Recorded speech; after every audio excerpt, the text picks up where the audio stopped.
जी जा रहे हैं प्रभु के दर्शन करने के लिए, अयोध्या से पैदल ही चले थे, तो सुकुमार चरणारविंद तो बड़े बड़े फफोके छाले पड़ गए थे। वशिष्ठ जी ने देखा, सबने मिलकर भरत जी से कहा पालकी पे बैठ जाइए। तो उनका हाँ, मेरे प्रभु यहां नंगे पैर चले हैं और मैं पालकी पे बैठ जाऊं?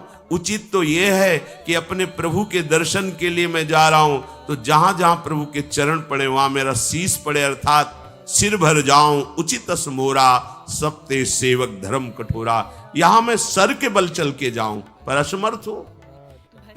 तो आप कह रहे हैं पैर में छाले पड़ गए, आप सवारी में बैठ जाइए, ऐसा नहीं हो सकता। तो अपने प्रभु के दर्शन करने के लिए जब जाए तो हो सके सामर्थ्य हो तो पादुका न पहने, कोई खड़ाऊं चप्पल जूता आदि ना पहने। अगर पहने हैं तो बस सीढ़ी तक ही पहन कर जाए, ऊपर सीढ़ियों के नहीं। इतने सुकुमार मत बनो, ये आग में जलाया जाएगा शरीर, ये गाड़ दिया जाएगा शरीर, इससे ज्यादा प्यार ना करो। दूसरा,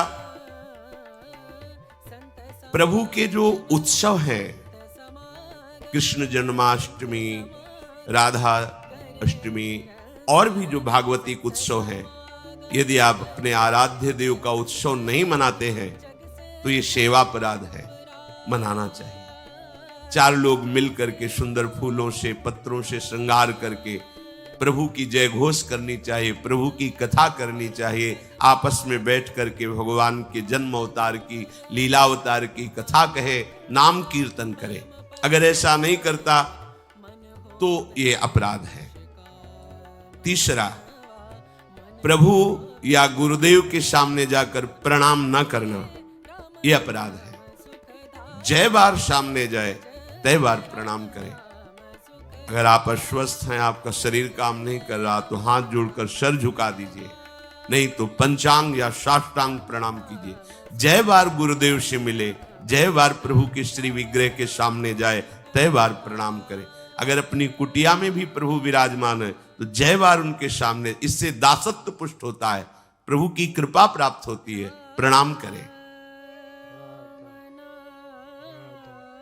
चौथा, यदि आप अपवित्र हैं, शौच में गए हैं और वहां वैसे ही वस्त्र पहने हुए जिसमें आपने शौचालय में प्रवेश किया, शौच किया, उन्हीं वस्त्रों से अपवित्र दशा में प्रभु के सामने नहीं जाना चाहिए। इसीलिए हमारी बुद्धि मलिन हो जाती है, कोई सिद्धांत समझता ही नहीं। जो शौचालय है उसमें उतने ही वस्त्र पहन कर जाएं जितने हम धो सकते हैं। अगर आपको बार बार शौच लग रही है तो आप कमर से जरूर स्नान करें, यहां से हाथ धो लीजिए, कुल्ला कीजिए, नाक आंख कान इन छिद्रों को पवित्र कीजिए और वही वस्त्र पहनिए, या उनका हो, नहीं तो जो अन्य वस्त्र हैं, आजकल तो सुविधा है, कोई बाहर तो जाना नहीं होता, वस्त्र उतार दीजिए, उतना पहनिए जितना धो सकते हैं। यदि आप ठाकुर सेवक हैं, भजन करने वाले हैं, ये पवित्रता नहीं रखेंगे तो जहां जो कुछ भी छुएंगे सब अपवित्र हो जाएगा, और अपवित्र बुद्धि भगवान में नहीं लगती, ओ मलिनता छा जाती है। अब ये आज का जो नया समाज है, शास्त्र पवित्रता को जानता ही नहीं है, तो स्वीकार क्या करेगा? और बिना पवित्र हुए हमारे विचार पवित्र नहीं होते। इसलिए कभी अपवित्र दशा में ठाकुर जी के सामने, श्री विग्रह के सामने जाना, सेवा सामग्रियों को छूना, ये अपराध माना गया है। प्रभु के सामने या गुरुदेव के सामने जाके ऐसे करना, एक हाथ से प्रणाम करना, ये सेवा अपराध माना गया है। दोनों हाथ भगवान ने दिए, दोनों को जोड़िए, दोनों को जोड़कर सर झुकाइए, इससे तुम्हें कृपा प्राप्त होती है प्रभु की। प्रभु की कृपा का क्या स्वरूप है? नाम में प्रेम होने लगे, जितेंद्रियता आने लगे, हृदय पवित्र होकर सबके सुख भावना में मगन होने लगे, ये प्रभु की कृपा। छठवां, जब हम प्रभु की परिक्रमा करते हैं तो परिक्रमा करते समय प्रभु के जब सामने आवे तो उनको प्रणाम करें। प्रणाम किया, फिर आगे। 4 परिक्रमा हमारे प्रियालाल की होती है। कभी सामने परिक्रमा नहीं करनी चाहिए। जैसे सामने खड़े ऐसे घूम जाते हैं सामने, नहीं, ऐसा नहीं।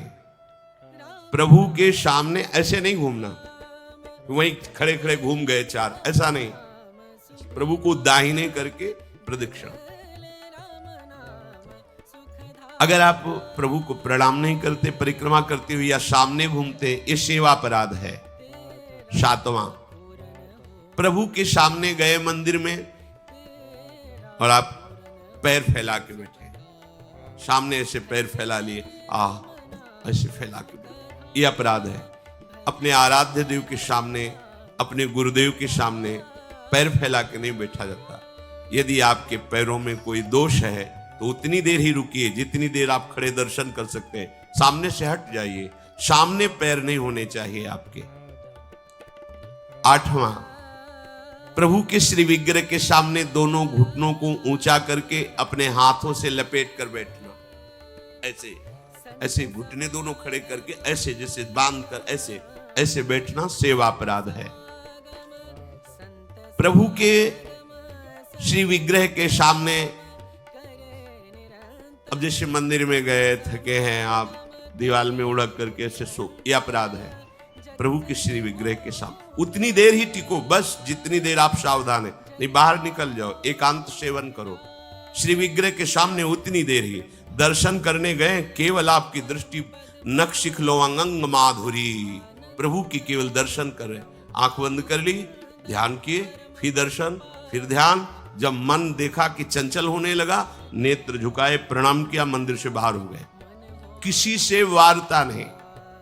प्रभु के श्री विग्रह के सामने उनके चरणामृत और प्रसाद को छोड़कर अन्य नहीं पाना।